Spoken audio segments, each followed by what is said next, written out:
मसीह की परमेश्वर के नाम की महिमा हो। फिर से हम बहनों को इस प्रकार इस Zoom के माध्यम से एक दूसरे से मिलने के लिए और संगति रखने का एक अवसर प्रभु ने हमें दिया है, इसलिए मैं प्रभु को धन्यवाद देती हूँ। पिछले हफ्ते के हर एक दिन प्रभु ने हम सबको संभाल के रखा। आज भले चंगे होकर प्रभु की उपस्थिति में इस प्रकार बैठने के लिए एक और अवसर प्रभु ने हमें दिया है, इसलिए हम प्रभु को धन्यवाद दे। आज इस मीटिंग में जुड़ी हुई सभी बहनों को मैं प्रभु यीशु मसीह के नाम में स्वागत करती हूँ। आज की हमारी मीटिंग के बारे में उसका ऑर्डर थोड़ा बताने के लिए मैं सोच रही हूँ। आज हमारी मीटिंग सिस्टर निर्मला दिवाकर छत्तीसगढ़ प्रार्थना करके शुरू करेंगी। इसके बाद सिस्टर सुनीता रामनाथ दुर्वे परमेश्वर के नाम की महिमा के लिए एक गाना प्रस्तुत करेंगी और सिस्टर कमला इडारा भजन की सेवकाई की आशीष के लिए प्रार्थना में हमारी अगुवाई करेंगी। आज हमें वचन से संदेश देने के लिए और गवाही बोलने के लिए छत्तीसगढ़ भिलाई से सिस्टर सुजिता अमित काब से हमारे साथ जुड़ी हुई है। सिस्टर सुजिता अमित काब से भिलाई में प्रभु के सेवा करने वाला प्रभु के दास अमित काब से की पत्नी है। सिस्टर के द्वारा वचन से सुनने के लिए प्रभु हमारी सहायता करे। बहन के लिए भी प्रार्थना पूर्वक सभी लोग बैठिए। और इस वचन के आधार पर सिस्टर खुशबू जितेश कंडवा प्रार्थना में अगुवाई करेंगी और sister Lizzy Thoppil sister Bible quiz ले लेंगे और ओमना शामिलांडी प्रार्थना करके आज की हमारी मीटिंग समाप्त करेंगी। सभी बहन लोग प्रार्थना पूर्वक प्रभु की उपस्थिति में बैठे। आज प्रभु हमारे दिल से बातें करने के लिए हम सभी लोग बहुत ही नम्रता पूर्वक प्रार्थना पूर्वक प्रभु की उपस्थिति में बैठे। प्रभु हम सबको आशीष प्रदान करें। सिस्टर निर्मला दिवाकर प्रार्थना करके शुरू करें। आइए हम दुआ करें। धन्यवाद धन्यवाद धन्यवाद धन्यवाद धन्यवाद परमेश्वर। Hallelujah hallelujah hallelujah hallelujah hallelujah. स्वर्ग विराजमान परमेश्वर, बड़ी नम्रता और दीनता के साथ एक बार फिर खुदावंद राजा हम आपके चरणों के नजदीक आते हैं परमेश्वर। हालेलुया। दिन भर संभाला, रात भर हमारी सुधे लिया प्रभु, इस सुंदर दिन को दिया परमेश्वर। हालेलुया। हम धन्यवाद करते हैं पिता परमेश्वर प्रभु जी राजा। हालेलुया। आपने सबको प्रभु जी सब बहनों को इकट्ठा किया, सबको संभाल कर बचा कर रखा है प्रभु तेरे सुंदर योजना के लिए खुदावंद राजा हम धन्यवाद धन्यवाद करते हैं। आपके प्रेम, आपकी दया, आपके तरस के लिए धन्यवाद परमेश्वर। आपने प्रभु जी जगह से ऐसा प्रेम रखा कि हमारे लिए अपने एकलौता पुत्र को दे दिया राजा, ताकि जो कोई आप पर विश्वास करे और नाश न हो परंतु अनंत जीवन को पाए। कहा परमेश्वर। हालेलुया। प्रभु जी हर एक जन परमेश्वर अनंत जीवन के वारिस हो जाए परमेश्वर। हम धन्यवाद करते हैं। हर एक के जीवन से बोल और बातचीत कर परमेश्वर। हालेलुया राजा। आज का मीटिंग परमेश्वर होने दे, तेरी महिमा के लिए हो जाए परमेश्वर। हालेलुया। हर एक जन परमेश्वर तेरे वचन के प्रभु सुनने वाले नहीं पर हम उस पर चलने वाले, अमल करने वाले हो जाए परमेश्वर। हालेलुया। तेरी आज्ञाओं को हम मानने वाले हो जाए प्रभु जी राजा। हालेलुया। हमारी दीदी को प्रभु हम तेरे आगे रखते हैं, जितने भी जुड़े हैं प्रभु जी, जिस दीदी के माध्यम से हम जुड़े हैं सबको प्रभु आशीष दे, बरकत दे प्रभु। तेरे महान योजना के लिए हम धन्यवाद करते हैं। तेरे महान आज्ञा हम पूरी करने वाले हो जाए परमेश्वर। आराधना, वचन, प्रार्थना प्रभु जी, प्रीचिंग सब प्रभु तेरी महिमा के लिए होने पाए खुदावंद राजा। तमाम बंधन प्रभु जी हालेलुया काम ना करने पाए खुदावंद। जैसा आप चाहते हैं वैसा हमारे जीवन में हो जाए, सबके जीवन में हो जाए। आप कुम्हार है खुदावंद, हम मिट्टी हैं, आप दाख लता है, हम डाली है प्रभु। आप हमें जिस रूप में बनाना चाहता है बना, जैसा ढालना चाहता है ढाल। तेरी इच्छा पूरी हो जाए हमारे कलीसियाओं में, परिवारों में, घरों में, बच्चों के जीवन में, सबके जीवन में खुदावंद राजा तेरी इच्छा पूरी हो जाए खुदावंद पिता। हम धन्यवाद करते हैं राजा। हालेलुया। एक बार फिर प्रभु सबको हम तेरे आगे रखते हैं। हम विश्वास करते हैं आपने हमारी प्रार्थनाओं को सुना। यीशु नासरी के नाम से दुआ मांगते हैं, स्वर्ग में सुन दया कबूल कर। आमीन।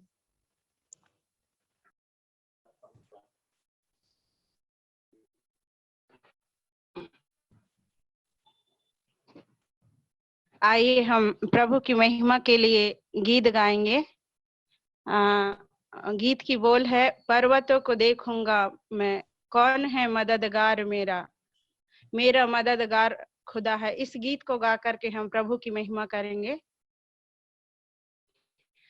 पर्वतों को देखूंगा मैं, कौन है मददगार मेरा, मेरा मददगार खुदा है, मेरा मददगार खुदा है।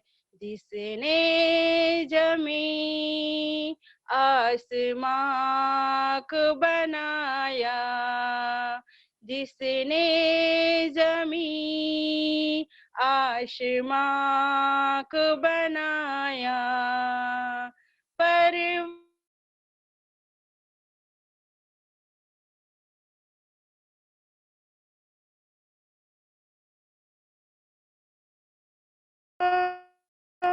वो तेरे पाँव को फिर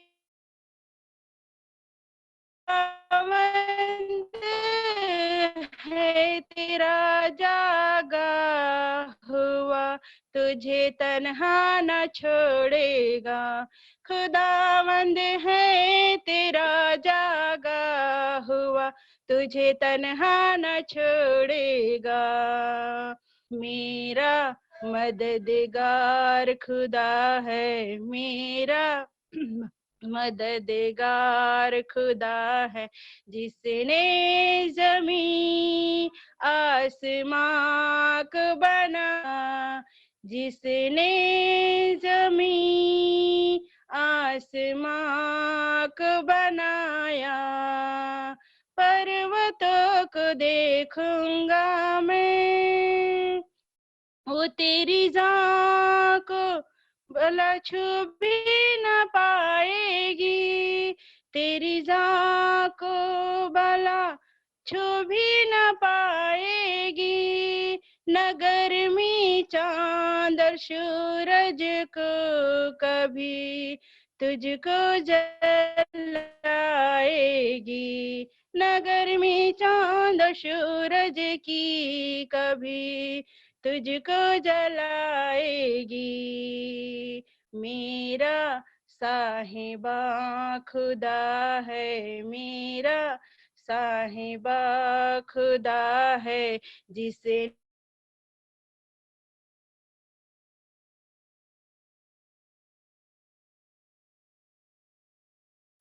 जिसने जमीन आसमां को बनाया, पर्वतों को देखूंगा मैं, पर्वतों को देखूंगा मैं। धन्यवाद।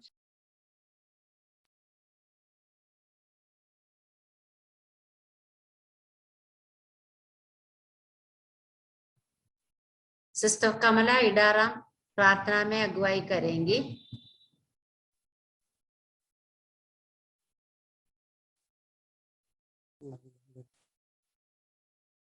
वचन की सेवकाई की आशीष के लिए सिस्टर कमला इडाराम प्रार्थना करेंगी। धन्यवाद अनुग्रहकारी परमेश्वर पिता प्रभु जी, परमेश्वर पिता प्रभु, प्रभु अभी हमको प्रभु जी संभाला सहायता किया प्रभु, प्रभु आपके समक्ष आते हैं पिताजी, परमेश्वर पिता प्रभु, प्रभु बहनों को, सभी बहनों को, जुड़े हुए बहनों को, सभी को आपके हाथ में सबके पिता, इनको भी सहायता मदद कीजिए प्रभु। प्रभु ये भी वचन बोलने वाली बहन निर्मला बहन के लिए प्रार्थना करते हैं पिता, उनको भी सहायता मदद कीजिए प्रभु, बोलने में प्रभु जी, वचन बताने में प्रभु अगुवाई कीजिए प्रभु, सहायता मदद कीजिए प्रभु। धन्यवाद करते हैं पिता प्रभु जी, परमेश्वर पिता बहनों को, सभी बहनों को, जुड़े हुए बहनों को सहायता मदद कीजिए प्रभु, सुनने में प्रभु, हमारे हृदय में प्रभु जी ये वचन हम सुने और ग्रहण करें पिताजी, हमारे हृदय में प्रभु जी हम और भी आगे बढ़ सके पिताजी। धन्यवाद करते हैं पिता, और हम सुनने वाले नहीं लेकिन हम चलने वाले बने प्रभु, से प्रार्थना करते हैं प्यारे प्रभु। परमेश्वर पिता प्रभु, एक बार प्रभु जी प्रार्थना करते हैं पिता, ये वचन बताने वाले बहन को भी सहायता मदद कीजिए प्रभु, अगुवाई कीजिए प्रभु, अच्छे से प्रभु जी। प्रभु बातें कीजिए प्रभु, उनका प्रभु जी धन्यवाद करते हैं पिता। प्रभु सभी बहनों जुड़े हर एक बहनों को धन्यवाद करते हैं, सभी बहनों को हमारे हृदय में प्रभु जी आप लागू कीजिए प्रभु, वचन हमारे हृदय में प्रभु आ जाए पिताजी, धन्यवाद करते हैं पिता। छोटी सी प्रार्थना उद्धार करता प्रवेश के नाम से दुआ मांगते हैं पिताजी, आमीन। आमीन। सिस्टर सुजिता अमित कापसे को वचन की सेवकाई के लिए स्वागत करती हूँ। सबको जय मसीह की। थैंक यू आंटी, जय मसीह। इस अच्छे अवसर के लिए जो आपने मुझे दिया है उसके लिए मैं धन्यवाद देती हूँ आप सभी का। और मुझे पहले बताया गया था कि गवाही देना है, और फिर 2 दिन के बाद आंटी ने कहा कि आपको थोड़ा समय वचन में भी बोलना है करके। और मेरे लिए आप लोग प्रार्थना कीजिएगा कि मैं सही रीति से बता पाऊँ, क्योंकि पहला अवसर है ये मैं बोलने के लिए। आप लोग प्रार्थना कीजिएगा, प्रार्थना के साथ बैठिए कि मैं बोल पाऊँ सही रीति से। मैं पहले अपना गवाही को बताना चाहती हूँ। मेरा नाम सुजिता अमित कापसे है। मैं एक हिंदू बैकग्राउंड से हूँ। मेरा जन्म केरला में हुआ। फिर मेरे पापा पहले से यहीं पर भिलाई में ही उनका काम था। केरला पपड़म जो पापड़ बनाते हैं उसी का पापा यहाँ पर काम करते हैं। उनका बिजनेस यहीं चलता था, तो यहीं पर हुआ। मम्मी केरल में शादी हुआ, मम्मी को लेके भिलाई आ गए। और हम दोनों, मेरा बड़ा भैया और मैं, हम दोनों केरला में पैदा हुए हैं, लेकिन हमारा पालन पोषण सब कुछ हमारा भिलाई में ही हुआ है। तो हम भिलाई में ही रहते हैं। और पूरा जो जैसे भी हम जिए हैं, पालन पोषण सब हमारा हिंदू रीति से ही हमारा हुआ है। भिलाई में मेरा भी पढ़ाई पूरा हुआ है। मैं जब क्लास 10 में थी तब मेरा भैया और मैं, हम लोग का बहुत तबीयत खराब रहता था। हम लोग स्कूल नहीं जाते थे, मन नहीं करता था स्कूल सब जाने का। तो हमारे पड़ोसी जो थे वो लोग विश्वासी थे, तो उन्होंने एक पास्टर को हमारे घर में लेके आए, और वो पास्टर हमारे लिए प्रार्थना करते थे। मेरे लिए और भैया के लिए प्रार्थना करते थे, और हम ठीक होने लगे। हमें अच्छा लगने लगा, हम स्वस्थ हो गए। तो हमें लगा कि सच में इस परमेश्वर में कुछ तो बात है, कुछ तो है करके हम लोग वैसा उनके साथ जाने लगे। तो वो पास्टर पेंटिकॉस्टल के चर्च में जाते थे हम लोग। और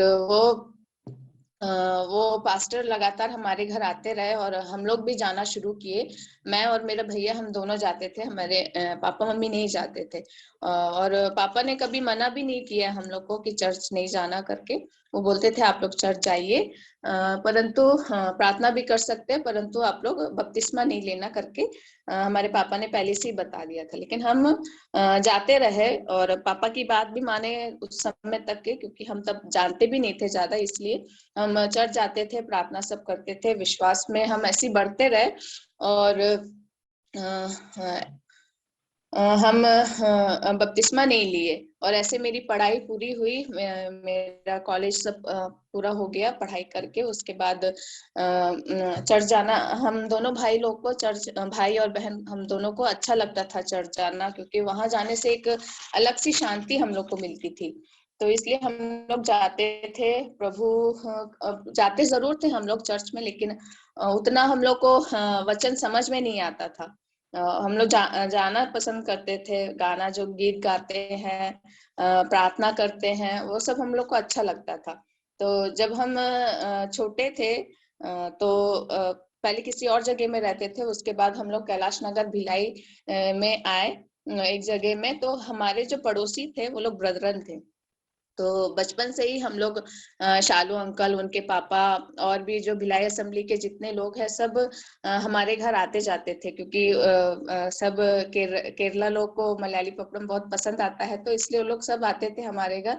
पापड़ लेने के बहाने वो लोग वचन भी सुनाते थे, सुसमाचार भी सुनाते थे। तो जब सुसमाचार सुन, मेरे पापा को पूरा सुसमाचार मालूम है क्या है करके, लेकिन वो बोलते थे कि मेरे पूर्वज लोग सब लोग इस हिंदू रीति में ही थे, तो हम लोग, मैं इसी में ही रहूंगा, इसी में ही मरूंगा करके। लेकिन हम लोग जाते थे चर्च, और हम लोग पेंटिकॉस्टल चर्च में जाते थे। तो सुसमाचार पापा को सब कुछ मालूम है। लेकिन एक दिन क्या हुआ, पापा ने सीधा सीधा, जो हमारे पड़ोस में जो आंटी परिवार रहते थे, उनको पापा सीधा से सीधा उनको बोल दिए कि आप लोग हमारे, आपके यहाँ जो भी आते हैं वो लोग आ सकते हैं हमारे घर, पापड़ ले सकते हैं, बातचीत भी कर सकते हैं, लेकिन आप लोग अब वचन को ना सुनाए, सुसमाचार को ना सुनाए। तो आप लोग ये मत सोचना कि मैं आप लोग में जुड़ जाऊंगा करके। ऐसे मेरे पापा उन लोग को सीधा मना कर दिया। उसके बाद से वो लोग आना बंद कर दिए, आते हैं पापड़ लेके चले जाते हैं, बस उतना ही रहता था, ज्यादा बातचीत नहीं करते थे। तो फिर जब मेरा पढ़ाई पूरा हो गया, उसके बाद पखांजूर नाम का एक जगह है जहाँ पर शालू अंकल को हम लोग अच्छे से जानते थे, लेकिन उनके भाई, छोटे भाई को सैमसन आइनन, जिन्हें हमें मोनी भैया बुलाते हैं, हम लोग नहीं जानते थे उनको। तो उन्होंने हमारे जो पड़ोस में जो रहते हैं वो आंटी लोग हमें बताए कि ऐसा पखांजूर में एक नया मिशनरी स्कूल खुलने वाला है, तो आप वहां जा सकते हैं क्या करके, ऐसे टीचर का जरूरत है करके बोले। और हमारी घर की परिस्थिति भी ऐसी थी कि जॉब करना भी जरूरी था, तो इसलिए फिर बहुत दूर भी था। उसके बावजूद भी पापा, जो जरूरत के कारण से पापा ने बोला कि ठीक है वहां जा सकते हैं करके। तो हम लोग वहां गए, और स्कूल में पखांजूर में पढ़ाने का अवसर मुझे मिला, और वहां जाती रही, और वहां पखांजूर के ब्रदरन कलीसिया में वहां पर आराधना करने लगे। जब वहां पहली बार जब गई तो मेरे को अजीब अटपटा लगता था, क्योंकि जब पेंटिकॉस्टल में हम जाते थे तो वहां जोर शोर से एकदम अच्छे से गाना, गीत को गाना, ताली बजा के ऐसे सब करना। तो यहाँ पर आए तो एकदम वैसा कुछ भी नहीं होता था। मैंने सोचा ये क्या है करके, अजीब लगता था। लेकिन जब जाने लगी, सीखने लगी, और वहां जाने के बाद मैंने वचन को सही रीति से जाना, प्रभु को सही रीति से जाना मैंने, और प्रभु ने मेरे को वहां पर उद्धार को दिया।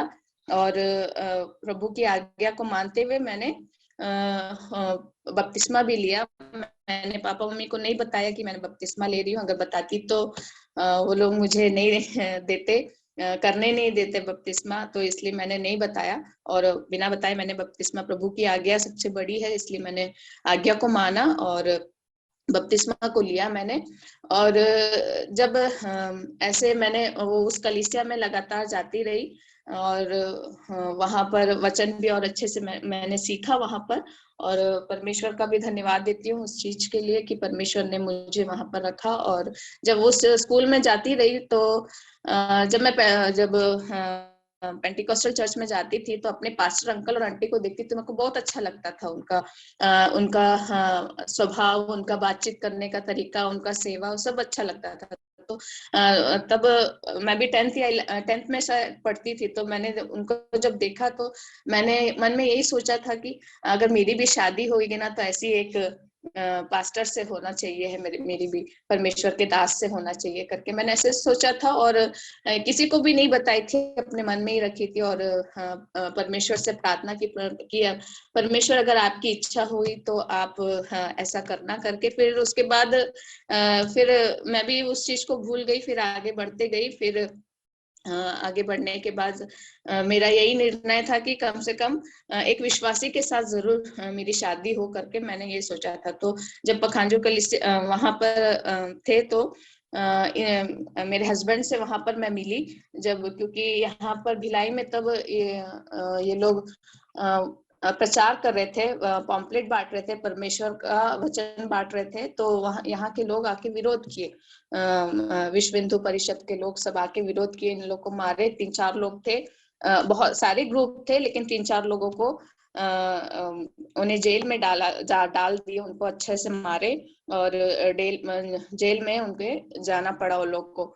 और करीबन वो लोग 8 दिन जेल में थे। फिर उसके बाद जब छूट के जब वापस आए यहाँ, तो भिलाई कलीसिया के लोगों ने कहा, वहाँ के जो प्राचीन लोग, बड़े लोग, उन्होंने कहा कि आपको ना अभी यहाँ रहना ठीक नहीं है, क्योंकि आपके लोग मैंने आपको ढूंढ रहे हैं, अगर और भी मिलेंगे तो फिर आपको और भी मारेंगे या कुछ भी कर सकते हैं, इसलिए आप ना कुछ दिनों के लिए यहाँ से आप दूर रहिए करके उन्हें ऐसा बोला गया। तो ऐसे उनको भी सुझाव मिला कि आप पखांजूर जाइए, वहां पर आपको सेवा भी करने का भी वहाँ हेल्प कर सकते हैं, स्कूल में भी हेल्प कर सकते हैं करके उन्हें बताया गया, तो वो वहां पर गए। फिर वहां हम मिले।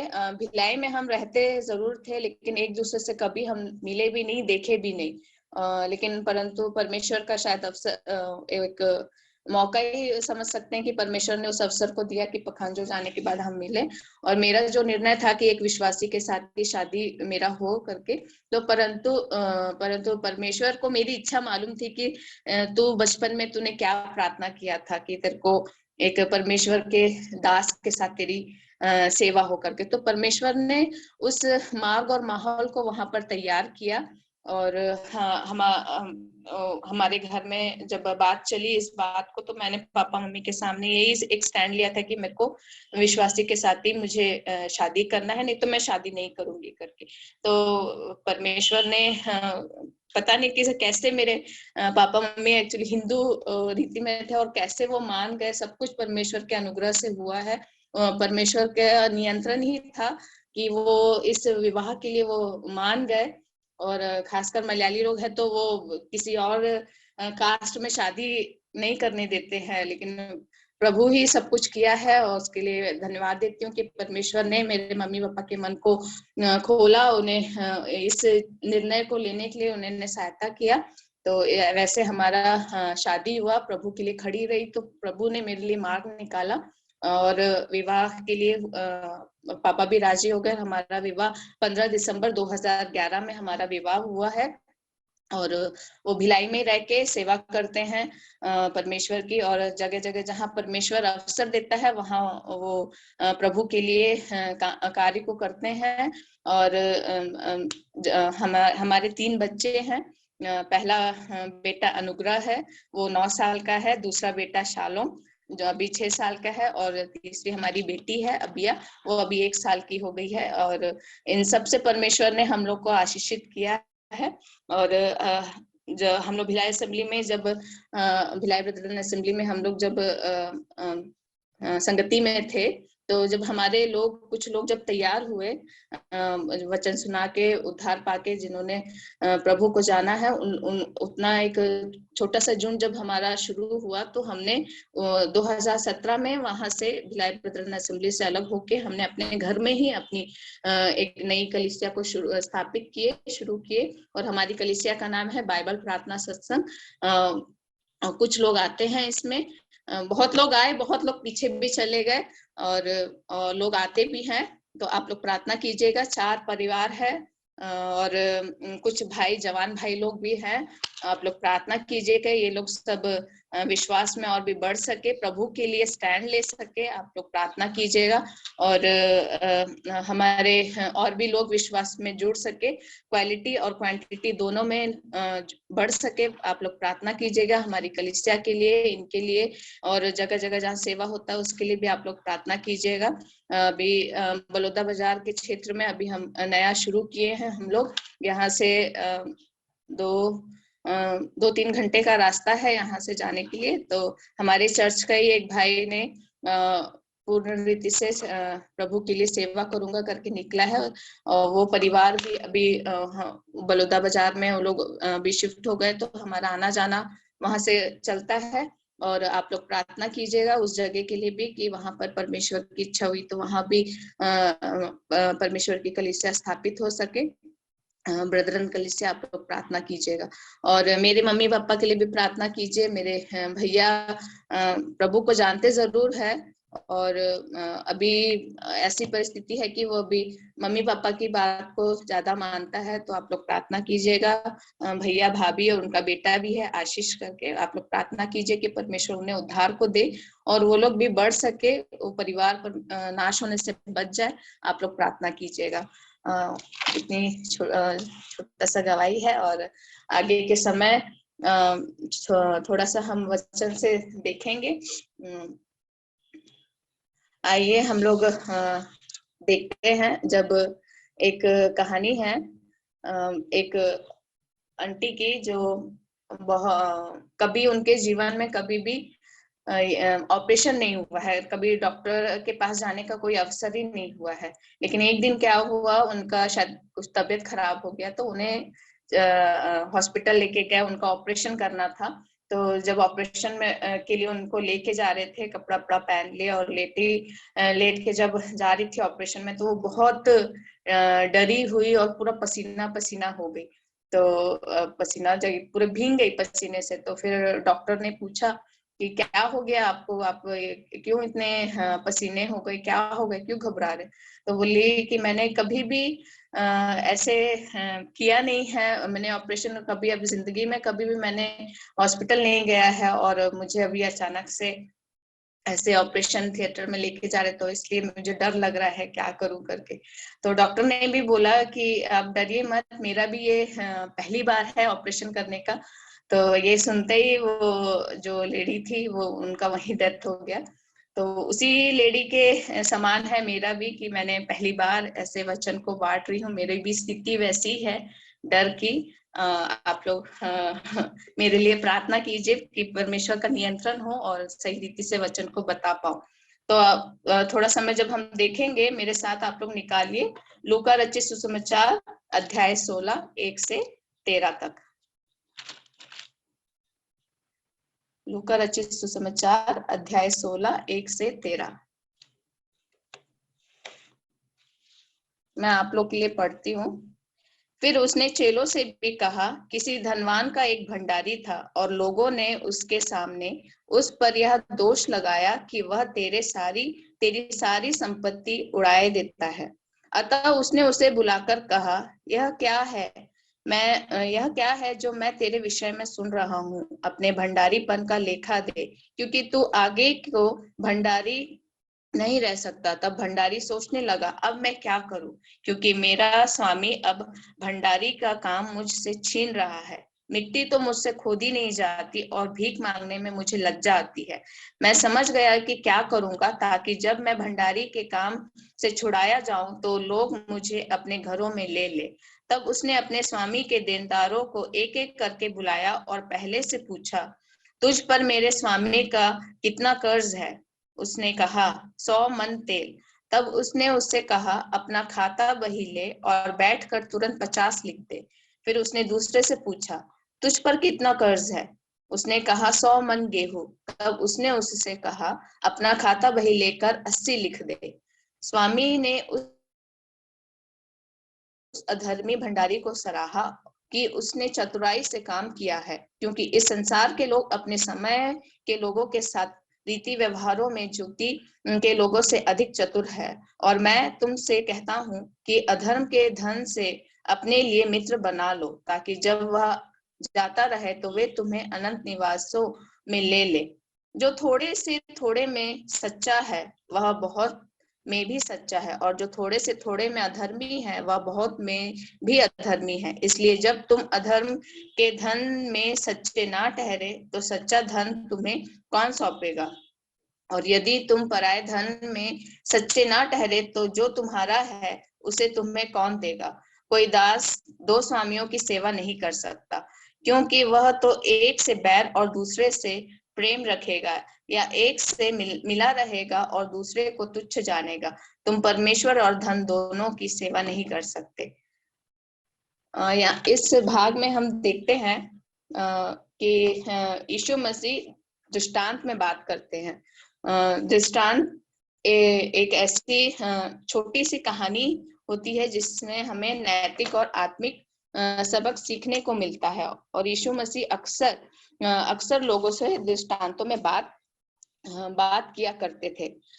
मत्ती, मरकुस, लूका में हम लोग दृष्टांतों को कई बार पढ़ते हैं, हमने देखा भी है। लूका 16 में यीशु मसीह अपने चेलों से दृष्टांत कह रहे थे। इससे पहले वे फरीसियों से बात कर रहे थे जिनका स्वभाव बहुत बुरा है। हम निकालेंगे लूका 12:1।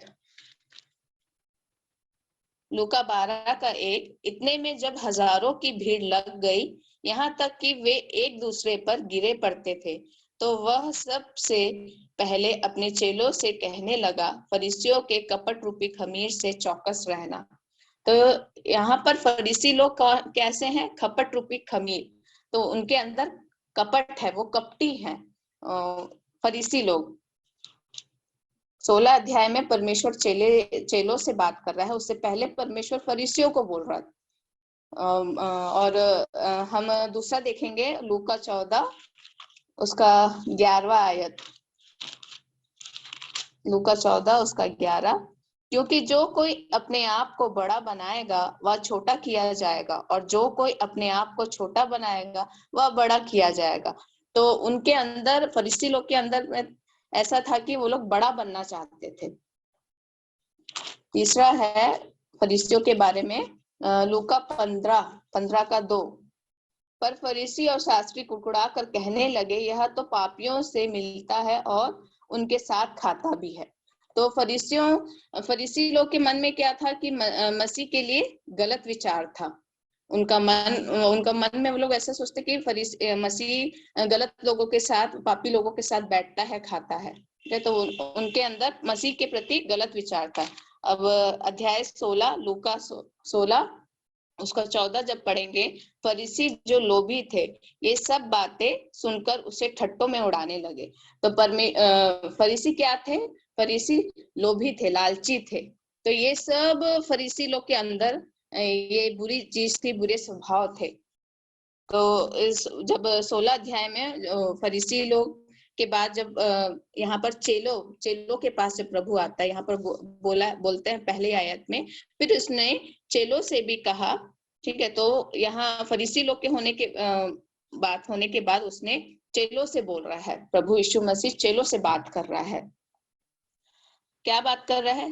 किसी धनवान का एक भंडारी था और लोगों ने उसके सामने उस पर यह दोष लगाया।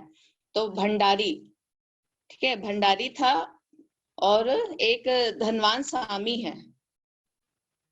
वो लोग क्या दोष लगा रहे हैं उसके ऊपर कि जो आपका भंडारी है वो आपके पैसे को या आपके संपत्ति को ऐसे ही उड़ा रहा है। हम देखते हैं जो धनवान स्वामी रहता है वो परमेश्वर है, और जो भंडारी है वो एक मैनेजर है, या हम ऐसे बोल सकते हैं भंडारी उस व्यक्ति को कहते हैं जिससे दूसरे व्यक्ति को संपत्ति को संभालने की जिम्मेदारी दी जाती है। या हमारा कोई भी एक ऐसा या खेती है या कुछ भी जो सामान है, तो हम उस व्यक्ति को हम देते हैं कि वो उसका देख रेख करे, तो वो एक प्रकार से भंडारी है।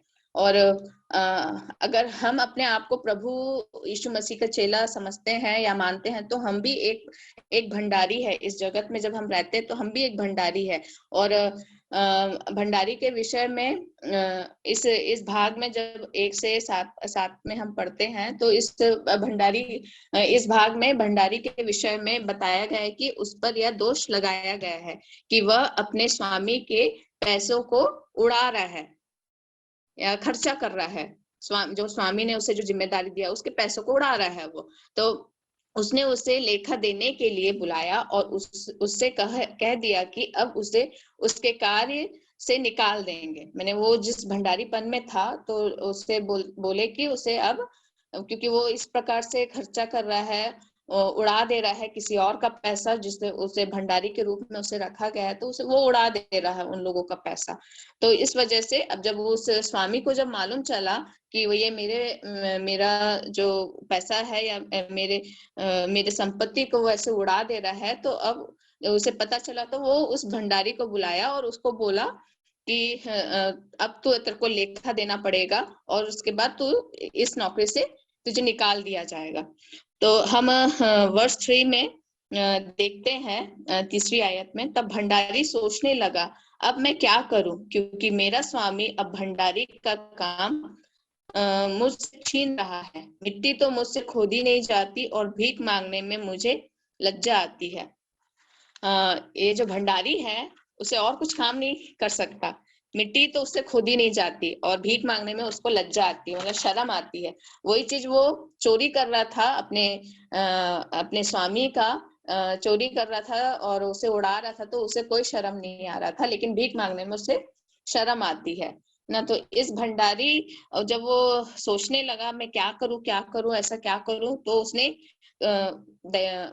चतुराई की। इस भंडारी ने चतुराई मतलब एक बुद्धिमानी से वो काम किया, अपने दिमाग को तेजी से दौड़ाया। और उसने क्या किया, 5 से 7 में हम देखते हैं, तब उसने अपने स्वामी के देनदारों को एक एक करके बुलाया और पहले से पूछा, तुझ पर मेरे स्वामी का कितना कर्ज है।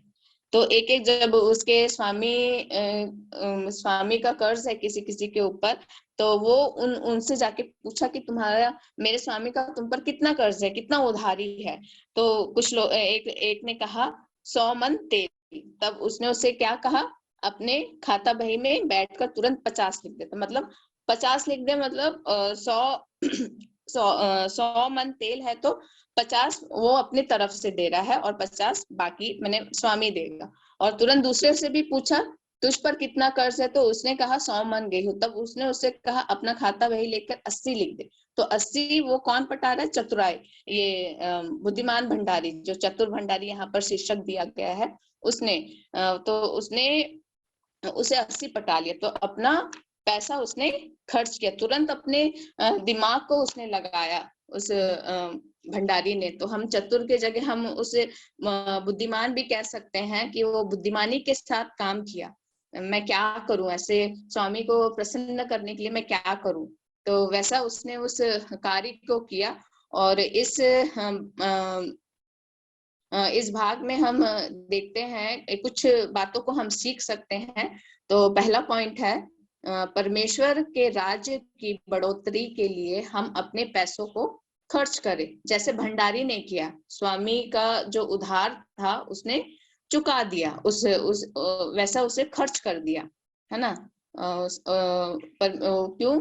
क्योंकि उसे नौकरी से निकालने वाले थे और उसके बाद नौकरी से निकाल देंगे तो मैं कहाँ जाऊं, क्या करूंगा, मिट्टी मेरे से खुद ही नहीं जाएगी और भीख मांगने में मेरे को लज्जा आती है। तो इस वजह से उसने इस काम को जल्दी से अपने दिमाग को दौड़ाया, मैं क्या करूं बोल के इस काम को जब किया, तो भंडारी ने अपने स्वामी का उधार चुका दिया, है ना। अब वर्ष 8 और 9 में हम देखते हैं, संसार ने उस अधर्मी भंडारी को सराहा कि उसने चतुराई से काम किया है, क्योंकि इस संसार के लोग अपने समय के लोगों के साथ रीति व्यवहारों में ज्योति के लोगों से अधिक चतुर है।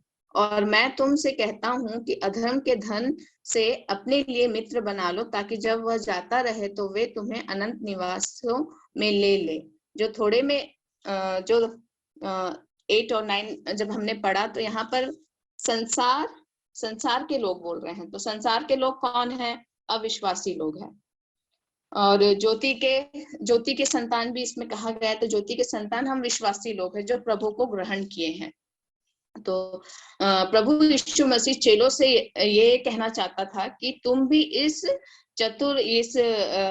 बुद्धिमान भंडारी के समान बनो, कि वो किस प्रकार से अपने स्वामी को प्रसन्न करने के लिए इस कार्य को किया, वो, है ना। तो हम कैसे बन सकते हैं इस भंडारी के समान?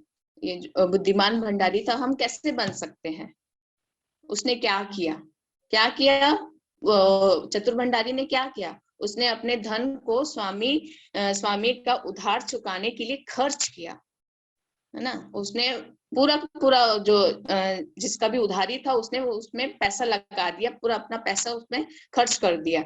वर्ष 8 में जैसे हम पढ़ते हैं, स्वामी ने उस अधर्मी भंडारी को सराहा कि उसने चतुराई से काम किया, क्योंकि इस संसार के लोग अपने समय के लोगों के साथ रीति व्यवहारों में ज्योति के लोगों से अधिक चतुर है। तो जब ये स्वामी जब पहले उसे निकालने वाला था, क्योंकि वो उसके संपत्ति को उड़ा रहा था, तो जब इसने ऐसा काम किया तो स्वामी ने क्या किया? उसे सराहा, उसे तारीफ किया कि तूने क्या अच्छा काम किया है करके। तो ज्योति के लोग, जब हम ज्योति के लोग हैं, परमेश्वर ने हमें ज्योति की संतान बनाया है, तो हम देखते हैं लूका 11 और लूका 11 का 35। लूका 11 का 35 उसमें हम पढ़ते हैं, इसलिए चौकस रहना कि जो उजियाला तुझ में है वह अंधेरा ना हो जाए। तो परमेश्वर ने हमें उजियाला ज्योति के संतान बनाया है, तो हम हमारे जीवन में कभी भी वो अंधकार नहीं आना चाहिए, है ना। परमेश्वर ने हमें ज्योति दी है, तो परमेश्वर प्रभु यीशु मसीह चेलों को ये कह रहे कि तुम ज्योति हो, तो तुम्हारे जीवन में कभी भी अंधेरा नहीं आना चाहिए। और उसके लिए हमको क्या करना है, हमको सावधान रहना है, चतुर रहना है, हमें बुद्धिमान रहना है। तो ये सारी बातें हैं, हम उस ज्योति के संतान के समान हम बन सकते हैं। इफिसियों 5 का 8 देखेंगे।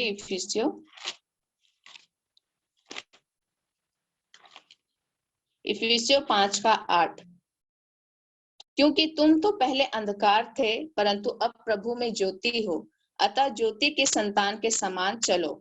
तो परमेश्वर हमें कैसे चलना है, परमेश्वर ने हमें ज्योति बना दिया, हम ज्योति हैं। अब पहले क्या थे, अंधकार थे, अब हम ज्योति हो गए हैं। तो हमको किसके समान चलना है, ज्योति के संतान के समान चलना है, ठीक है।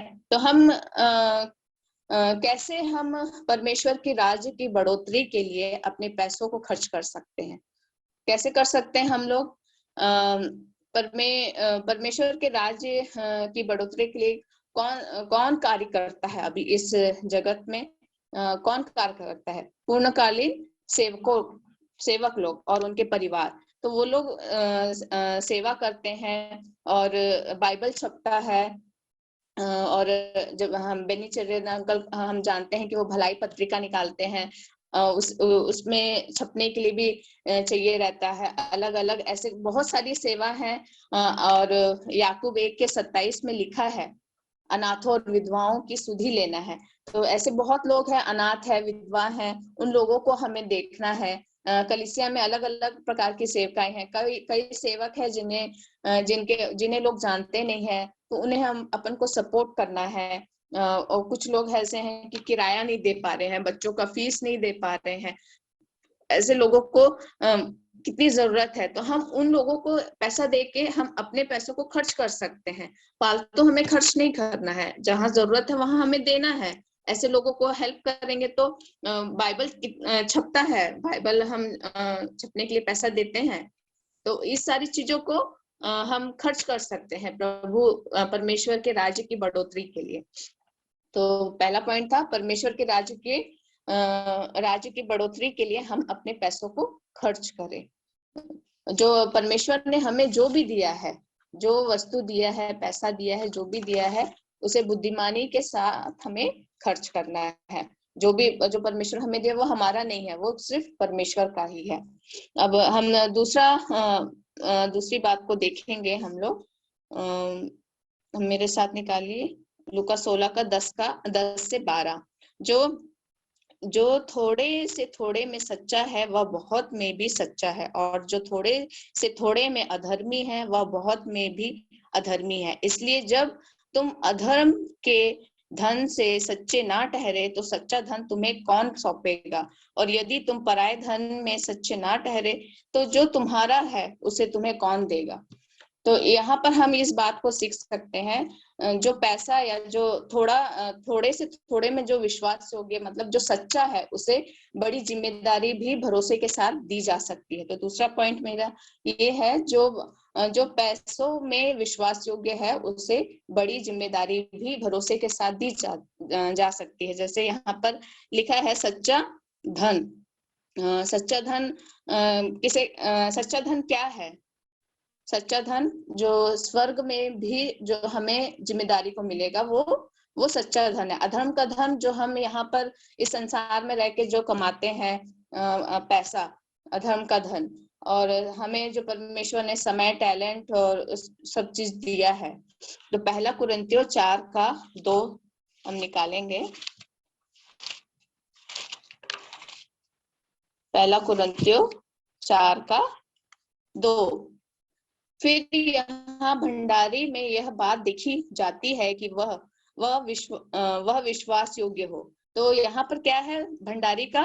कि वह विश्वास योग्य हो। हर भंडारी से हम विश्वास योग्यता की उम्मीद करते हैं, वो सच्चा रहे। जैसे एक उदाहरण, किसको हम बोल सकते हैं सच्चा?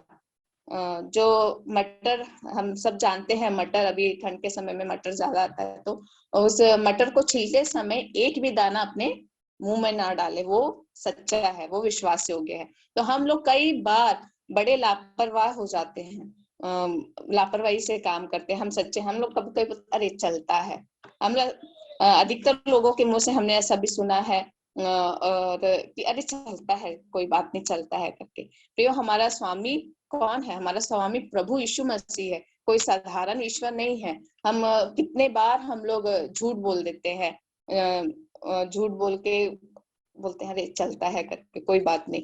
और डॉक्टर से जब हम चेकअप के लिए जाते हैं तो डॉक्टर के पास 300-400 रुपए कंसल्टेशन फीस है। वहां पर हम कोई बार्गेनिंग नहीं करते, परंतु जब हम चर्च में हमको देना है, दान देना है, तो हम सोचते हैं अरे कितना डालें हम लोग। तो वहां भी हम लोग सोचते हैं अरे चलता है, इतना डाल दिए, इतना कम, फटा पुराना नोट भी डाल दिए, चलता है। और जब हम अपने लिए, खुद के लिए जब कपड़ा खरीदते हैं तो बहुत अच्छा, सुंदर हो गया, बहुत अच्छा, महंगा जो अच्छा रहता है वो अपन अपने लिए चूज करता है। अगर यही चीज किसी और को देना है तो साधारण कोई भी चलेगा, चलता है। तो हमारे बीच में ये अरे कोई बात नहीं, चले चलता है करके। लेकिन हमारा स्वामी कौन है? हमारा स्वामी तो परमेश्वर है, प्रभु यीशु मसीह है। तो पर वो देखता है कि हम किस चीज में हम विश्वास योग्य है। परमेश्वर ने हमें जो पैसा दिया है उसमें विश्वास योग्य है क्या? समय दिया है उसमें विश्वास योग्य है क्या? हम सब बहनें यहाँ पर बैठी, हमें बहुत सारी जिम्मेदारियां हैं, हमें जो परमेश्वर ने हमको दिया है, परिवार दिया है, बच्चे दिए हैं, घर दिया है, कलीसिया दिया है, ऐसे बहुत सारे हमें जिम्मेदारी दे के रखे हैं, जिसमें अपन को सच्चा बनना है, विश्वास योग्य बनना है। हमें इस भंडारी हमें बनाया है परमेश्वर ने हर एक चीज में, तो हमें उसमें अपन को सच्चा बनना है। और परमेश्वर की आंखें हमेशा लगी रहती है कि कौन सच्चा है। हम पहला इतिहास में शायद पढ़ते हैं कि परमेश्वर ऐसे लोगों को देखता रहता है, कौन मेरे लिए सच्चा है करके। तो हमें परमेश्वर के लिए सच्चा बनना है, विश्वास योग्य बनना है। थोड़ा ही अगर परमेश्वर हमें दिया तो उसके लिए हमें सच्चा बनना है। तो मेरा दूसरा पॉइंट था, जो पैसों में विश्वास योग्य या सच्चा है, उससे बड़ी जिम्मेदारी भी भरोसे के साथ हम दे सकते। तो हम उस भरोसे के लायक है कि परमेश्वर ने जो हमें दिया है, तो हम उसके लिए, परमेश्वर के लिए सच्चा बने, हम लोग विश्वास योग्य बने, ईमानदार बने। जो परमेश्वर ने हमें सौंपा है उसके प्रति हमको विश्वास योग्य रहना है। अब तीसरा पॉइंट है मेरा आखिरी, इसके जल्दी से बोल के खत्म करूंगी मैं। तीसरा है लूका 16।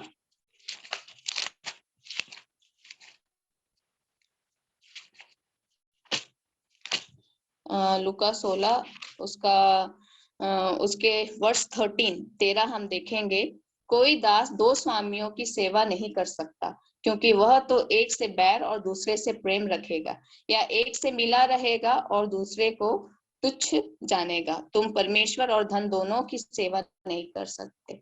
तो हम अभी इस जमाने में रहते हैं, तो इस जमाने में दो सिम का जमाना है। मोबाइल में अभी 2 सिम चलता है, लेकिन हम जब जगत में हम जीते हैं तो यहाँ पर ये सब नहीं चलेगा। तो तीसरा पॉइंट है मेरा, 2 नाव में पैर ना रखे, है ना, या 2 स्वामी की हम सेवा नहीं कर सकते। तो यहाँ पर बताया गया है कि हम परमेश्वर और धन दोनों की सेवा नहीं कर सकते, है ना। तो एक कहावत बोलते हैं, money is a good servant but very bad master, है ना। पैसा एक अच्छा नौकर है, परंतु वह बहुत बुरा मालिक है। अगर पैसों को हम अपना सब कुछ समझ ले, सब कुछ मान ले, तो फिर हम परमेश्वर को समझ भी नहीं सकते, हम उनकी बात को मान भी नहीं सकते। हम लोग पहला तिमोथी 6:10 देखेंगे। पहला तिमोथी 6:10, पहला तिमोथी 6:10, क्योंकि रुपयों का लोभ सब प्रकार की बुराइयों का जड़ है, जिसे प्राप्त करने का प्रयत्न करते हुए बहुतों ने विश्वास से भटक कर अपने आप को नाना प्रकार के दुखों में छलनी बना लिया है। तो यहाँ पर क्या बोल रहा है कि रुपयों का लोभ सब प्रकार की बुराई का जड़ है। रुपया बुराई का जड़ नहीं है, लेकिन रुपयों का लोभ, जो लालच है रुपयों के प्रति, वो सब प्रकार की बुराई का जड़ है। और हमारा रवैया कैसा है पैसों के प्रति, उस बात को बताता है। रुपया हम कमाने जा सकते हैं, और लेकिन उसके प्रति जो हमारी जिम्मेदारी है वो कैसी है, क्या है। तो रुपया, कोई भी, हम सबको जीने के लिए रुपया चाहिए, पैसा चाहिए, लेकिन उसका जो लोभ है, हमारा रवैया पैसे के प्रति क्या है, वो हमें देखना है। जिस प्रकार से पहला लूका में जैसे बोला है 13वीं आयत में 16 का, तो एक ही समय में हम सांसारिक वस्तुओं और परमेश्वर दोनों की सेवा हम बिल्कुल भी नहीं कर सकते। वैसा नहीं कर सकते हम लोग कि एक समय हमको संसार का चीज भी चाहिए और परमेश्वर भी चाहिए बोलने से, ये तो असंभव है, हम नहीं कर सकते। यदि हमारा स्वामी धन है तो हम सचमुच में परमेश्वर की सेवा नहीं कर पाएंगे। धन कमाने के लिए अपना सब कुछ हम दे देते हैं, अपना टाइम, अपना मनी, अपना सब कुछ हम इस पैसा कमाने में उसके पीछे चल जाते हैं। परमेश्वर के लिए हमारे पास समय नहीं होता है। अगर हम पैसों के पीछे अगर जाएंगे तो उसको प्राथमिकता नहीं देते हैं। जो हमें परमेश्वर को प्राथमिकता देना, उसे नहीं देने के बजाय हम क्या करते हैं, पैसों को प्राथमिकता देने लगते हैं। जहाँ कहते हैं कि हम जहाँ हमारा धन है वहीं हमारा मन भी लगा रहता है। तो धन कमाने के प्रयास में हम धन की सेवा कर रहे हैं ना। हम धन कमाना चाहते हैं हम, लेकिन क्या कर रहे हैं, धन की सेवा कर रहे हैं हम लोग। धन की सेवा करते हुए परमेश्वर की सेवा कर पाना पूरी तरह से हमारे लिए नामुमकिन है, हम नहीं कर पाएंगे। पहले लोगों के पास काम नहीं था। जब यहाँ पर कुछ लोग जैसे रहते थे, तो पहले उनके पास काम नहीं था, लोग बेरोजगार बैठे हुए थे, तो लोग प्रार्थना करते थे परमेश्वर से कि परमेश्वर हमें नौकरी को दिलाए। कुछ भाई लोग का झुंड था जब पहले यहाँ पर, तो उन्हें नौकरी की बहुत जरूरत थी, तो लोग प्रार्थना करते थे परमेश्वर कि आप हमें नौकरी को दिलाइए। और जब परमेश्वर ने उनकी प्रार्थना को सुना, उन्हें परमेश्वर ने नौकरी भी दिलाया, सब कुछ काम भी दिलाया। तो क्या हुआ, वो लोग नौकरी में जाने लगे, उन्हें अच्छा लगने लगा, काम करने गए। लेकिन फिर धीरे धीरे क्या हो गया, वो लोग प्रभु से पीछे हटते गए। प्रभु में मीटिंग, जब साप्ताहिक मीटिंग लगता है, उसमें वो लोग का आना बंद हो गया। कभी कभी आराधना में भी वो लोग नहीं आ पाते, बहुत कम आराधना में जुड़ पाते हैं, लोग आते हैं। तो ऐसा क्या हो गया, लोग धीरे धीरे पीछे चले गए। उस पैसों को लोग प्राथमिकता दिया और प्रभु को पीछे करते गए। तो वैसा क्या हो गया, वापस परमेश्वर ने हमें नौकरी को दिया, हमें सब कुछ दिया, लेकिन हम क्या किए, वापस परमेश्वर को हम समय भी नहीं दिए, है ना। कोई भी व्यक्ति दो स्वामी की सेवा नहीं कर सकता, परमेश्वर और धन दोनों की सेवा नहीं कर सकता। ठीक है, तो मेरा पॉइंट था, पहला पॉइंट, परमेश्वर के राज्य की बढ़ोतरी के लिए हम अपने पैसों को खर्च करें। जो पैसा या जो दिया है परमेश्वर, उसमें थोड़े से में भी हम विश्वास योग्य या सच्चा रहे, उसे जो सच्चा है उसे बड़ी जिम्मेदारी के साथ और भरोसे के साथ हम उसे और भी काम दे सकते हैं। दो नाव में हम पैर नहीं रख सकते। तीसरा पॉइंट था मेरा, दो स्वामी की सेवा हम नहीं कर सकते। तो परमेश्वर और धन दोनों की सेवा हम नहीं कर सकते। जिस प्रकार बुद्धिमान भंडारी जिस प्रकार से अपने पैसों को खर्च किया, जिस काम को देखकर स्वामी प्रसन्न हुआ, तो हमारा स्वामी परमेश्वर है। तो क्या हम अपने परमेश्वर को प्रसन्न कर रहे हैं? हमारा ऐसा कौन सा कार्य है जिससे परमेश्वर देख के हमें हमारी तारीफ करे कि हाँ बेटी तुमने बहुत अच्छा काम किया है करके? हमें परमेश्वर को प्रसन्न करना है, यहाँ के लोगों को नहीं, परंतु किसे, परमेश्वर को प्रसन्न करे। तो परमेश्वर को प्रसन्न करने से हम सारी जो जिम्मेदारी है उसे हम कर सकते हैं। जो भंडारीपन हमें दिए सौंपा गया है परमेश्वर ने, तो उस भंडारी को हम बुद्धिमान के समान हम कार्य करना है। और जो जीवन परमेश्वर दिया है उसे सच्चे मन के साथ, विश्वास योग्यता के साथ हमें जीवन को जीना है, परमेश्वर को प्रसन्न करते हुए। मैं धन्यवाद देती हूँ इस समय के लिए, इस अवसर के लिए जो आपने मुझे दिया। एक और बार आपको धन्यवाद, और परमेश्वर का भी धन्यवाद देती हूँ कि इस छोटा सा वचन जैसा मुझे समझ में आता है उसे बताने के लिए परमेश्वर ने सहायता किया।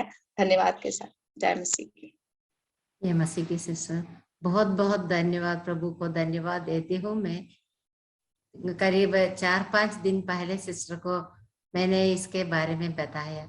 उस समय सिस्टर ने कहा मैं अभी तक इस प्रकार वचन की सेवकाई नहीं किया है।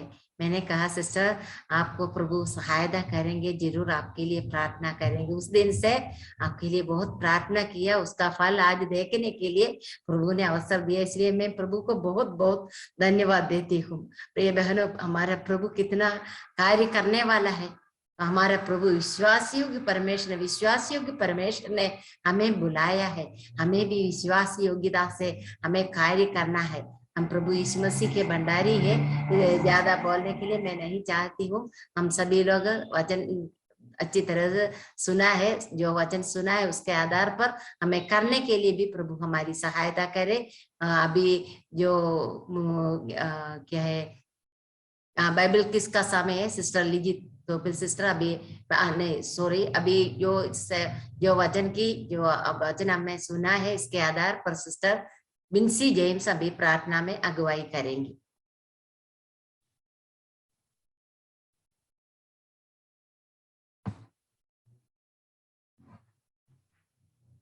आइए हम प्रार्थना करें। हमारे सर्वशक्तिमान परमेश्वर पिताजी, हम आपके पास आते हैं प्रभु। आज के इस अच्छे दिन के लिए धन्यवाद प्रभु। हम आपकी आराधना करते हैं, स्तुति करते हैं, प्रणाम करते हैं प्रभु जी।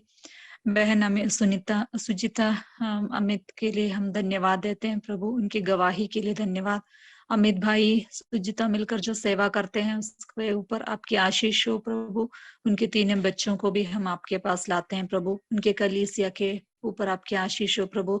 सेवा बढ़े, बहुतायत से लोगों प्रभु में आने के लिए और अधिक लोग प्रभु के सच्चे शिष्य बनने के लिए, उनकी सेवा के द्वारा होने के लिए हम प्रार्थना करते हैं प्रभु जी। आज सुने गए वचन के लिए भी धन्यवाद प्रभु। प्रभु आप हम सबको, जितने भी हम इस मीटिंग में जुड़े हैं प्रभु, हम सबको आपकी शिष्य होने के लिए बुलाया, एक भंडारीपन की सेवा हमें सौंपा है, उसके लिए धन्यवाद प्रभु। आप चाहते हैं हम विश्वास योग्य बने रहें प्रभु, हमारी मदद कीजिए प्रभु। हमारे जीवन के पाप को आपने दिखाया प्रभु, उसमें उसके ऊपर कार्य करने के लिए और विश्वास योग्यता के साथ कार्य करने के लिए, हमारी सेवा करने के लिए प्रभु सहायता कीजिए। हमारे पास जो पैसा है, समय है, परिवार है, संबंधों है प्रभु, घर है, कलीसिया है, इन सबको प्रभु आपने हमें बड़ा विश्वास योग्य समझकर हमें जो सौंपा है प्रभु, उसके लिए बहुत ही जिम्मेदारी के साथ कार्य करने के लिए हमारी मदद कीजिए प्रभु। प्रभु जी, हमने ये भी सीखा प्रभु कि हम परमेश्वर और धन की सेवा नहीं कर सकते। प्रभु जी हमारी सहायता कीजिए, हमारा मन हमेशा आपकी ओर लगा रहे और हम आपकी ही सेवा करें प्रभु। आपने हमारी सारी जरूरतों को समय समय पर पूरा करते हैं, उसके लिए धन्यवाद प्रभु। जो वचन सुना गया है उसको बार बार हम सीखें, सोचें और उसके ऊपर प्रभु जो कार्य हमें करना है करने के लिए मदद कीजिए। जितने भी बहनें जुड़े हैं प्रभु, सबके ऊपर आपकी आशीष हो प्रभु। धन्यवाद के साथ हम इस प्रार्थना प्रभु यीशु मसीह के नाम से मांगते हैं, आमीन आमीन। अभी बाइबल किसका समय है, तो अगले हफ्ते की मीटिंग के बारे में भी बोलने के लिए मैं चाहती हूँ। अगले हफ्ते सिस्टर रेचल बॉस बीकानेर परमेश्वर की वचन की सेवकाई करेंगे। सिस्टर अपनी गवाही भी उसी दिन प्रस्तुत करेंगी। दोनों सेवा सिस्टर ही करेंगे। वचन की सेवकाई और गवाही सिस्टर रेचल बॉस बीकानेर करेंगी। सिस्टर के लिए सभी लोग प्रार्थना करते रहिए, आज भी प्रार्थना कीजिए। अभी और वचन की सेवकाई का समय नहीं, सॉरी, अभी बाइबल किसका समय है। जय मसीह की सबको। आवाज आ रही है? आ रही सिस्टर।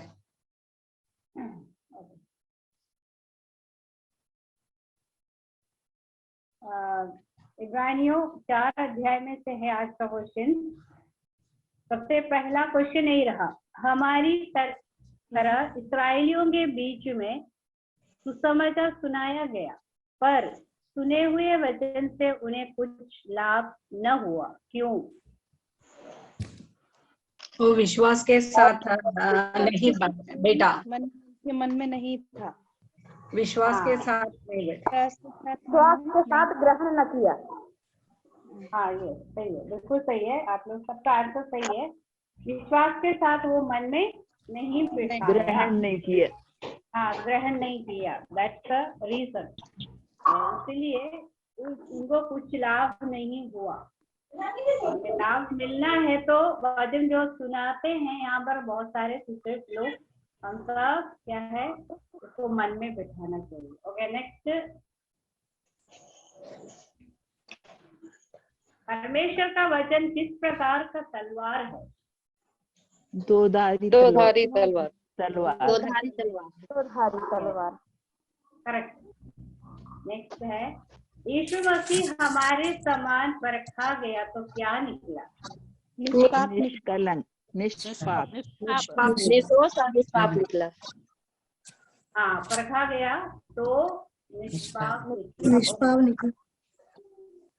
Very good. परमेश्वर का सिंहासन अब किस प्रकार का है? अब की बात पूछ रही हूँ। परमेश्वर का सिंहासन अब किस प्रकार का है? यानी किस प्रकार का सिंहासन है आज परमेश्वर का? अनुग्रह के सिंहासन। अनुग्रह के सिंहासन के सामने हम लोग बैठे हुए हैं। प्रार्थना जब हम करते इस बात को हमें याद रखना है। ओके, फिर नेक्स्ट है, हमारा अंगीकार को कैसे भाव में रहना है? ने जो सुसमाचार सुना हुआ है दृढ़ता से थामे रहे। करेक्ट। हमारा अंगीकार जो हमने किया है उसको क्या है, थामे रहना। किस प्रकार से? स्थिर होना चाहिए। जो हमने अंगीकार किया है उसमें से पीछे की ओर नहीं जाना, स्थिरता होना चाहिए, डावाडोल नहीं होना चाहिए। ये मतलब विश्वास को धामे रखना। हम उस विश्राम में प्रवेश करने का डैश करें, वहाँ पूरा करें, आप प्रयत्न करें। उस विश्राम में प्रवेश करने के लिए क्या करना है हमको? यह डैश करें, विश्वास प्रयत्न करें। परमेश्वर के समान अपने कामों को प्रकट करें। एक जन बीच में बोले हैं, सही आंसर बताया है। परमेश्वर का आज्ञा मानना। नो नो नो, विश्वास करें। प्रयत्न करना है। विश्राम में प्रवेश करने का प्रयत्न करें। इसका मतलब क्या है? एक बार विश्वास किया, बपतिस्मा लिया, सर उसका काम मतलब हो गया, तो समझ के नहीं बैठना। हमको क्या है? प्रयत्न करना है। हाँ, ये प्रयत्न भी करना है विश्वास में आगे बढ़ने का। और विश्राम में यानी प्रभु के उपस्थिति में जब हम जाएंगे ना, बहुत आयस का प्रवेश हो हमारा वहां पे। इसलिए बहुत प्रयत्न करने की जरूरत है हमारे जीवन में, आत्मिक जीवन में। और इब्रानियों 4 अध्याय में यीशु मसीह कौन है? यीशु मसीह बड़ा महायाजक है। महायाजक बड़ा महायाजक है। हमारी निर्बलताओं में हमारे साथ दुखी होता है। बड़ा महायाजक। यानी दोहराएंगे तो पहले हमने देखा स्वर्गदूतों से श्रेष्ठ है, मूसा से भी श्रेष्ठ है। आप 4th चैप्टर में जब आते हैं, यीशु मसीह हमारा महायाजक है। अच्छा, आप लोग से एक और क्वेश्चन पूछती हूँ। आज महायाजक की संसार में जरूरत है क्या? संसारिक महायाजक की जरूरत है?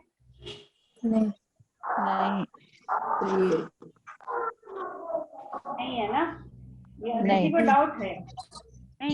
महायाजक की आज संसारिक पूछ रही। संसारिक जो पुराने इस्राएलियों में जो होता था, वैसे हमारे बीच में प्रभु के लोगों के बीच में महायाजक संसारिक होने की जरूरत है क्या?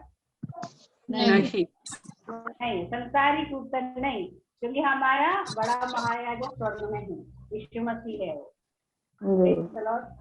लास्ट में कंडस्थ पद बोलना है, इब्रानियों 4:16।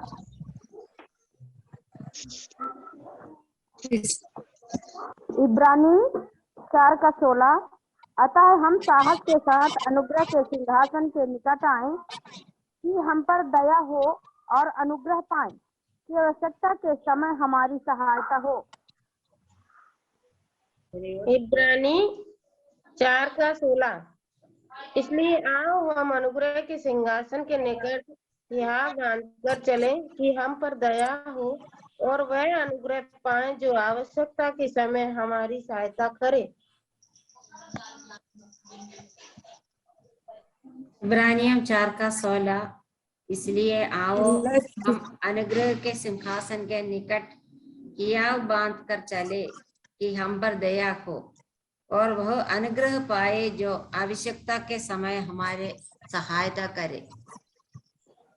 इब्रानियम 4:16। इसलिए आओ हम अनुग्रह के सिंहासन के निकट हियाव बांध कर चले कि हम पर दया हो और वह अनुग्रह पाए जो आवश्यकता के समय हमारी सहायता करे। इब्रानी आओ हम अनुग्रह के सिंहासन के निकट हियाव बांध कर चले कि हम पर दया हो और वह अनुग्रह पाए जो आवश्यकता के समय हमारी सहायता करे। इब्रानी 4:16। इसीलिए आओ हम पर दया हो और वह अनुग्रह पाए जो आवश्यकता के समय हमारी सहायता करे। इब्रानियों 4:16। इसलिए आओ हम अनुग्रह के सिंहासन के निकट हियाव बांधकर चले कि हम पर दया हो और वह अनुग्रह पाए जो आवश्यकता के समय हमारी सहायता करे। इसीलिए आओ हम अनुग्रह के सिंहासन के निकट हियाव बांध कर चले कि हम पर दया हो और वह अनुग्रह पाए जो आवश्यकता के समय हमारी सहायता करे। इब्रानी 4:16। इसलिए हम अनुग्रह के सिंहासन के निकट हियाव बांध कर चले कि हम पर दया हो और वह जो समय हमारी सहायता करे। ओके सिस्टर, बहुत बहुत धन्यवाद। प्रभु की नाम की महिमा हो। आज की मीटिंग भी प्रभु ने बहुत अच्छी रीति से चलाया, इसलिए मैं प्रभु को धन्यवाद देती हूँ। आज इस मीटिंग में जुड़ी हुई सभी बहनों को प्रभु यीशु मसीह के नाम में मैं धन्यवाद देती हूँ। पिछले हफ्ते मैंने 2 बहनों का नाम बताया प्रार्थना के लिए। एक सिस्टर एलसी ईपन, दूसरा सिस्टर सुनी शाजी। दोनों बहनों के लिए आप लोगों ने प्रार्थना किया, मैं समझती हूँ। इस हफ्ते एक और परिवार के नाम भी बताने के लिए चाहती हूँ। Brother Samuel B Thomas and sister Mini Samuel, दोनों के लिए भी प्रार्थना कीजिए। Sister Elsy Eapen sister, sister Suni Shah ji, brother Samuel B Thomas and sister Mini Samuel, बहनों के लिए प्रार्थना करते रहिए। आज की मीटिंग का जो आखिरी प्रार्थना सिस्टर ओमना शामुएल आंटी प्रार्थना करके समाप्त करेंगे। सबको जय मसीह। आइए हम दुआ करें।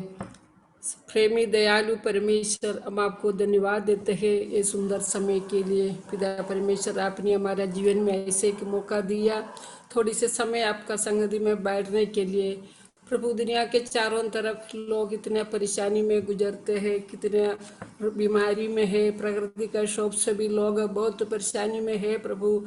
लेकिन पिता, आपने हम लोगों को सब अच्छी रीति से जगाया। ये नया दिन देखने के लिए आपने मदद किया प्रभु। आप महान परमेश्वर, राजाओं का राजा वे, प्रभुओं का प्रभु वे, सारे आराधना स्तुति की योग्य परमेश्वर है प्रभु। हम आपका हृदय से धन्यवाद देते हैं प्रभु। आप आपका संगति में आने के समय प्रभु, हम आपका हमारा अवस्था को याद करते हैं। हम आपके संगति में आने के लिए प्रभु योग्य नहीं दे, हम पापी दे, हम दोषी दे, हम आपसे दूर दे। लेकिन पिता, आपका एकलौता पुत्र प्रभु यीशु मसीह के दुनिया में हमारे लिए भेजा।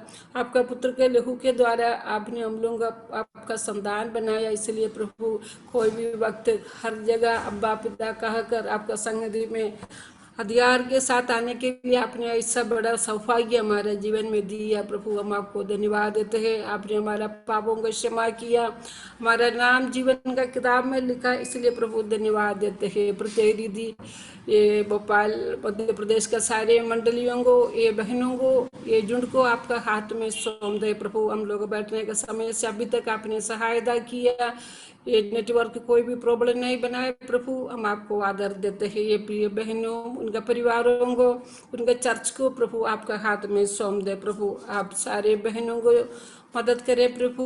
प्रत्येक हृदय प्रभु कोई भी परेशानी में है, कोई भी बीमारी में है, कोई भी आर्थिक तनाव में है प्रभु, हम आपको आपके पास उनको लाते हैं। आप ही सर्वशक्तिमान है, हर एक जरूरतों को पूरा करने के लिए प्रभु आप ही सर्वशक्तिमान परमेश्वर है। सारे बहनों को आपका हाथ में सौंप दे। प्रत्येक हृदय जो वचन से हमने सुना प्रभु, प्रिय बेटी के लिए हम प्रार्थना करते हैं प्रभु। हिंदू परिवार से आपने उसको उद्धार दे दिया प्रभु का सेवकाई में रखा, इसलिए हम आपको धन्यवाद देते हैं। प्रभु का वचन सिर्फ हम लोग सुनने वाले नहीं प्रभु, आपके वचन का अनुसार चलने वाला हम लोगों को बना दो प्रभु। हम लोगों को दुनिया के कोने में प्रभु, हमारे परिवार में, हमारे चर्च में, हमारे देश में एक भंडारी की तरह प्रभु आपने रखा है प्रभु। सभी जगह हम विश्वास योग्य बनने के लिए प्रभु हमको मदद करे प्रभु, क्योंकि आपका आगमन बहुत निकट है। आपका आगमन का समय प्रभु, आप हमको हिसाब देने का समय, कभी हम लोग शर्मिंदा ना होने दे प्रभु। आपका ऐसे आवाज हम लोग सुनने के लिए मदद करे प्रभु। ये मेरे अच्छे दासी, आप तुमने जो तुमको सौंपा तुमने पूरा किया, ऐसे प्रभु का आवाज सुनने के लिए प्रभु हम लोग को मदद करे प्रभु। सारे हमारे जीवन का हर एक बात में विश्वास योग्य बनने के लिए हम लोगों को प्रभु समृद्धि बनाने के लिए आप ही शक्ति देते प्रभु। हमारे परिवार में, हमारे प्रतिनिधि, हमारे बच्चों के साथ हम विश्वास योग्य बनने के लिए हमारा समय, हमारा हर एक बात प्रभु क्या सेवकाई के लिए, प्रभु का आगमन तक प्रभु हम लोग बड़े खर्चा करने के लिए मदद करे प्रभु। हमें प्रत्येक प्रिय बहन ये जो एक ग्रुप चलाते हैं, प्रिय बहन मेरी बनी को भी आपका हाथ में सौंप दे, उनका सेवकाई को आपका हाथ में सौंप दे, वो असेंबली को आप आशीष करे प्रभु। प्रभु सारे आदर महिमा आपको ही देते, हमारा उद्धार करता प्रभु यीशु मसीह के मीठे नाम से मांगते, सुना और कबूल करो पिता, आमीन। जय मसीह सबको।